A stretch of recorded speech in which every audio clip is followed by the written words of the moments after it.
Siberians are going to save Necropolis.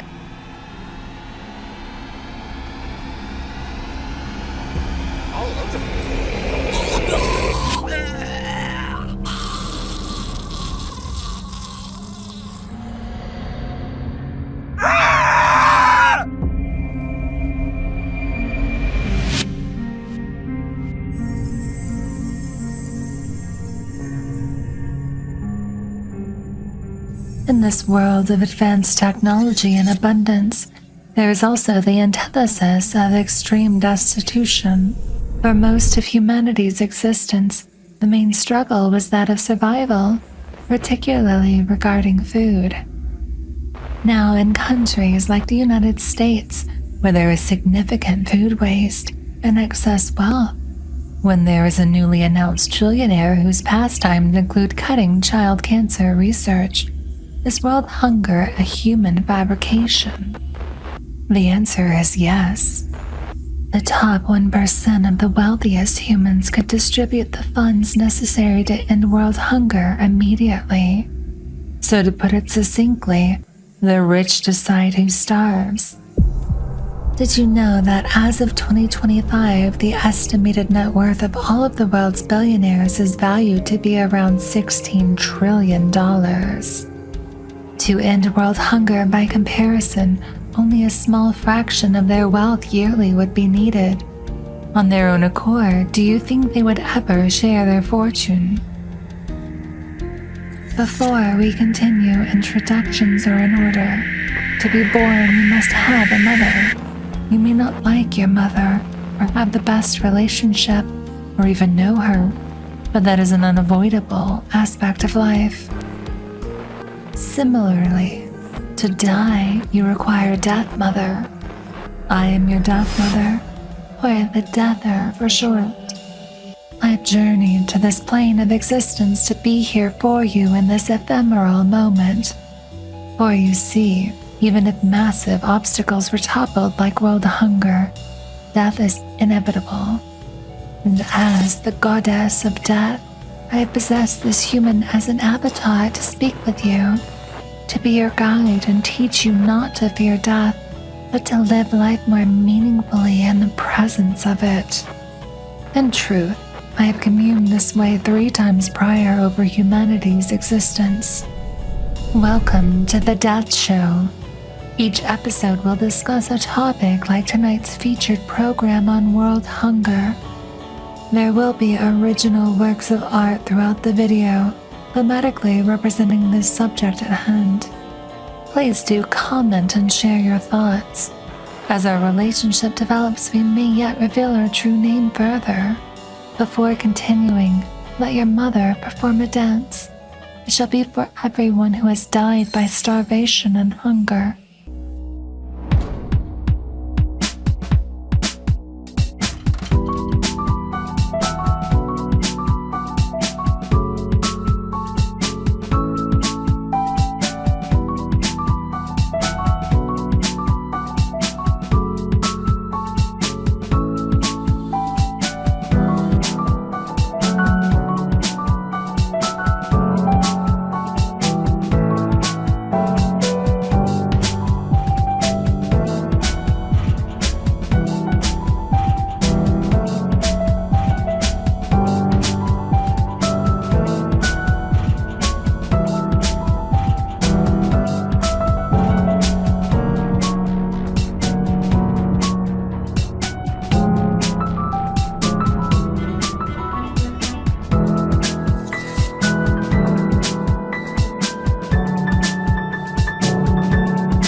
Will you not remember to the subscribe button and the notification bell as well?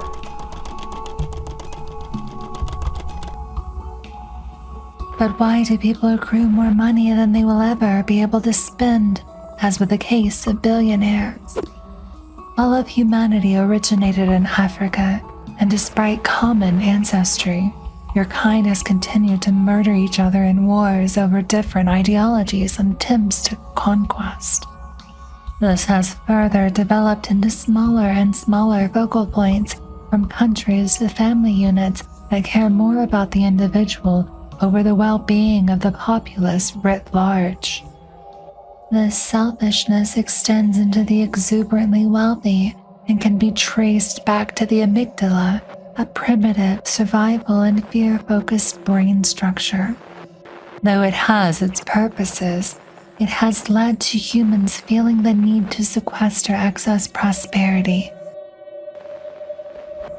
In her book, Limitarianism, The Case Against Extreme Wealth, Ingrid Robbins argues that ethically there is great harm in extreme wealth, and there should be a cap on how much you can make. She provides rationale including how the rich can influence political decisions. Look no further to the US for this to hold true, where Elon Musk with his Doge agency cut funding to child cancer research. Alas, people tend to forget their mortality because you cannot take any gold with you when you die, and both the crowned and the commoner are equal in my realm. A hungry man can't see right or wrong. He just sees food. Pearl S. Buck. Let's examine a scene from the game Little Nightmares. The main character in the yellow jacket, Six, throughout the game suffers from intense hunger. The intensity grows so much that when a friendly creature offers her sustenance, she consumes the poor little thing instead. When hunger sets in, the prefrontal cortex in the brain is dampened, and the amygdala, or survival and fear center, is activated. This can explain this tragic scene in part. Perhaps when people look down upon countries that are impoverished, instead they should be assisting their development, like for instance the US's president.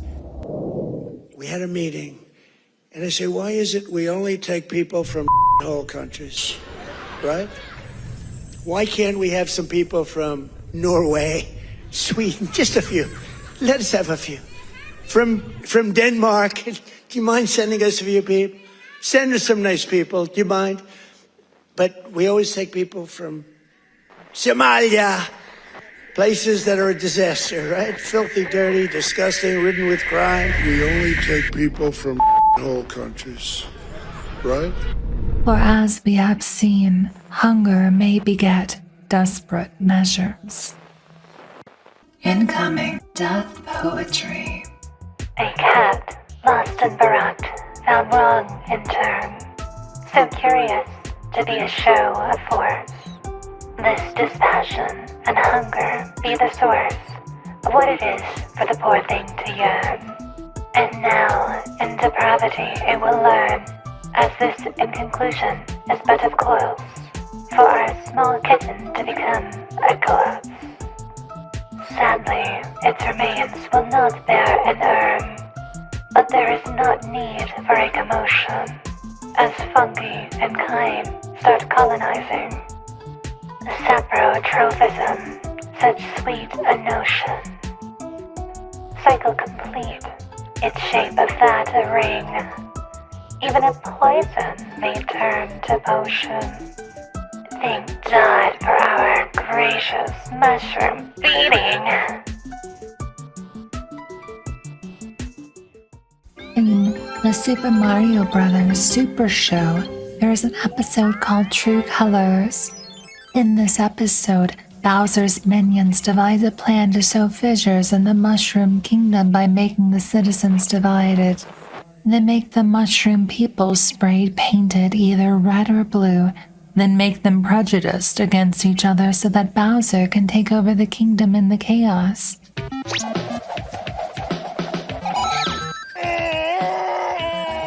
I saw that. It was one of those red mushrooms. Darn blues. They just don't respect us reds. Woo! Whoa! I'm walking here, you bumpus blue booble. I was walking here first, you rippin' red ruffle. Oh, yeah? Yeah! The red was here first. You rippin' red ruffle. Yeah? You bumpus blue booble. What's going on here? It's no use, princess. Sound familiar? This is exactly what Vladimir Putin devised and is utilizing the useful idiot Trump for to further sow division in the United States. Interesting that a cartoon in the 1980s predicted this, no? The Mushroom Kingdom is splitting apart!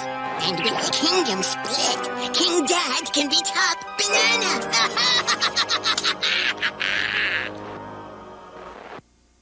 With all of the bread and circuses, the select elite throughout history have always engaged in flagrant decadence. This is what brought about the French Revolution. While the upper class was engaging in lavish parties, they heavily taxed the poor to pay for their expenses, ultimately leading to the revolution which sent those in power to the guillotines. And how do you feel about the White House's $300 million ballroom that is being built while there are many starving in the United States? History was not kind to those who have tried this before, and they should beware, as even a sheep can devour the shepherd.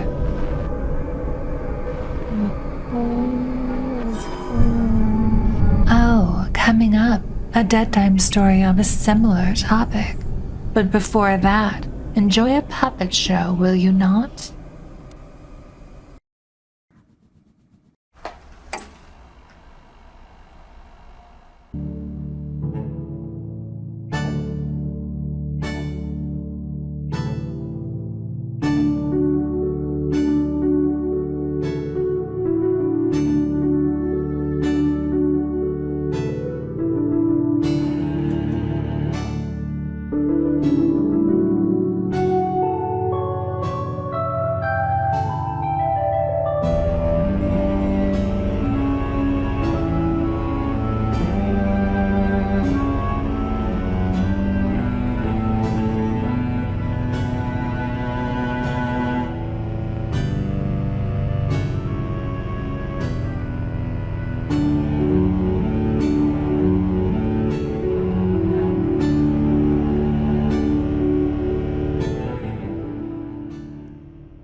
Did that dead celebrity finally appear?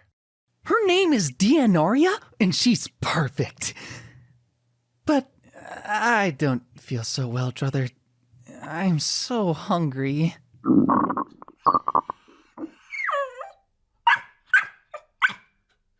I know, Dro. Me too. In our latest report, there is a food shortage throughout Necropoland. Road Dilda Dutcher raised prices on DEET. This is devastating. And here's Deathstrick with the Dimet. We're all gonna die! That dastard! I can't believe he'd raise prices like that! What are we going to do, Druther? Dathrika! I have an idea, Druther.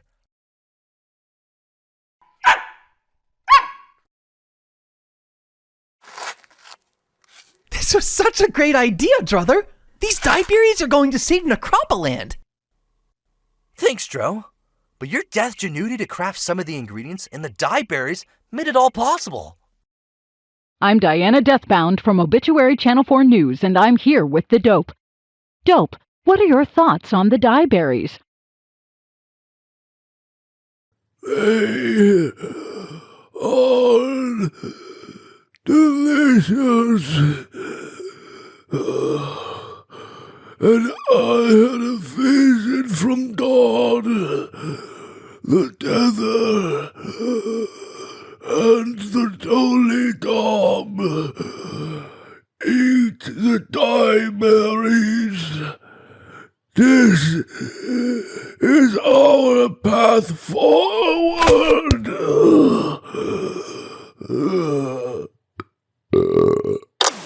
We did it, Dro! Thank God! Who could that be? Why, hello there, Natos and Todd. Have you heard the latest news? What's that, Dob? The denizens are dropping like flies. Why, I've never seen so much decay, and we were just all about to starve to death. Say, what are those berries you're munching on? They smell great. That's terrible news, Dob. And these? Why, they're our patented dye berries. Want to try some? Oh, sure thing, Ditto. Oh, those are... Wait, what?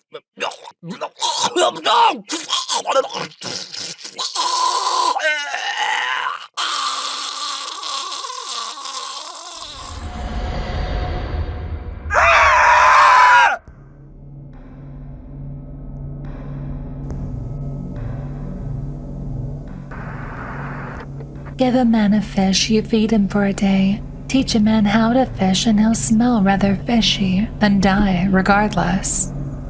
Around 9 million people die from hunger-related causes each year. That is approximately 9,000 humans a day from direct means of starvation, or 25,000 a day if we include hunger-related issues such as weakening humans' immune systems, thus increasing susceptibility to diseases. A mankind organization called the United Nations has proposed an effort to end world hunger by the human-dated year of 2030. However, conflicts, climate deviations, and increasing food prices make the goal that was already ambitious by human standards less than tenable. Stay deadly out there, Angels. What happened? I think I know, brother. So, Dob had mentioned that half of the Necropoland's citizens have dropped dead, and Dob died after eating the dye berries. I deduced that there must be a deficiency in their diagulation cascade caused from eating the dye berries, leading to... Get to the point, Dro! So, essentially, half the population has this defect that causes them to perish after eating the dye berries. That's terrible! What about the rest of us? Oh, we're going to die too. Just slower. God, death it!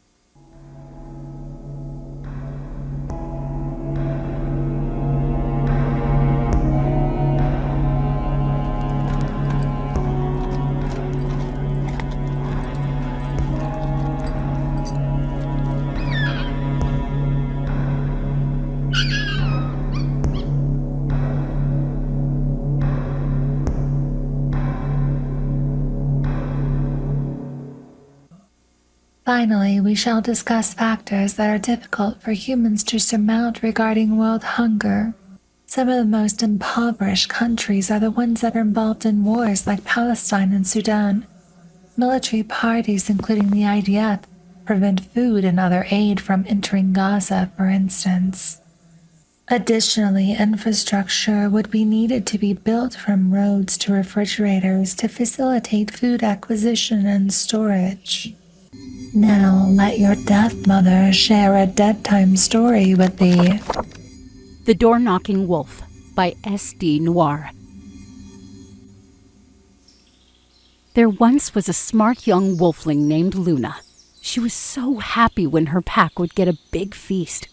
Everyone would take such notice when a clever wolf would secure sheep meat from rude old Toby the shepherd.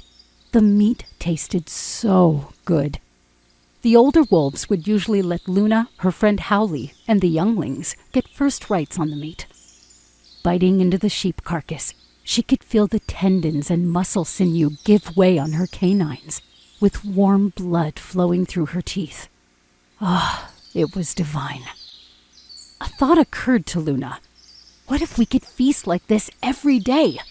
What if I could get noticed by the pack for providing this much joy, she thought. The next day, Luna snuck away from her pack and observed old Toby and his sheep. If I could just bite that old geezer's neck, he'd stop preventing us from having all the sheep, Luna thought. She garnered the courage of her brave wolf ancestors and scratched and pawed at the old man's musty door. What awaited her when the door opened was a big, black pitchfork shooting out, and it landed directly in her right eye. "Ouch!" Luna said, and howled off angrily. She noticed blackness that stayed in her vision on the right, like a moonless night. Though there was permanent and new darkness that followed her sight everywhere she went, she had a new light source erupt from her mind. The next day, she told Howley of her plan. "You howl at the sheep, and I'll claw at the door and get Toby to open up. Then, when he sees you near the sheep, I'll take him out," she said. Howley befuddlingly agreed. Okay, if you say so, Luna," said Howley. They traveled to the Shepherd's Hill that evening. Howley began howling at the sheep as planned when Luna gave the cue. Luna mustered all her courage and began clawing at the shepherd's door. She then hid in some bushes nearby, preparing a steady pounce. "I'll take more than an eye this time, you scallywag no-good wolf," said old Toby the shepherd, while hastily running at Howley. Luna jolted out from the bush, surprised by the speed of the old man. Luna could see the pitchfork lunge out from Toby's hand, and it lodged straight into Howley's neck. She was too late. She jumped on Toby's back, heaving him to the ground, and gnawed at his neck. It was finally over. She ran over to Howley, who was trying to howl, all while the blood profusely expelled from his pitchfork hole-laden body. But only a whimper came out. Said Howley, and died. Luna felt awful for what happened to Howley, but she just knew that he would be happy that his actions led to the immeasurable success of the pack. The pack was gobsmacked. The elder wolves could not believe the feat that Luna and Howley pulled off. The elder wolves deemed Luna worthy of being a successor when she aged, and the celebration feast was conducted over all the sheep at Old Toby's Hill. In honor of Howley's contributions at the end of the ceremony, each wolf in unison let out a howl. Seasons passed like the wet clothing of sleep dries in dreams. "Why don't the sheep come back?" said Luna. "This is insanity. What are we supposed to eat?" Famine had spread to the pack this winter, and the sheep were never to return. Luna didn't understand. This was supposed to provide the pack with an endless supply of food and enjoyment. The last remaining decrepit elder wolf figured out the cause for this tragedy and chose not to tell Luna the truth. Deep down, however, Luna knew the truth of her actions and why they were doomed. Her belly growled in contempt. She could no longer stand, weak and famished, and her hazy, half-functioning vision saw the rest of her kin perishing in the winter snow. She had thought to say something with her last breath to justify her actions or to lull her dying brethren, but she just could not muster it. In one final, desperate, and precise action, with all the strength she could gather, Luna howled.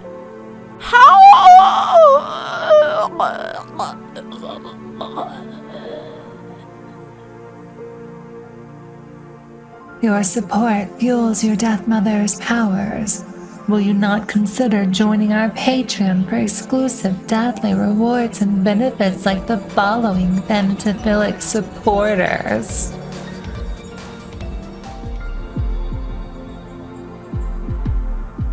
As the curtain calls for this Death Show episode, we dedicate it to those who have died from hunger and starved to death.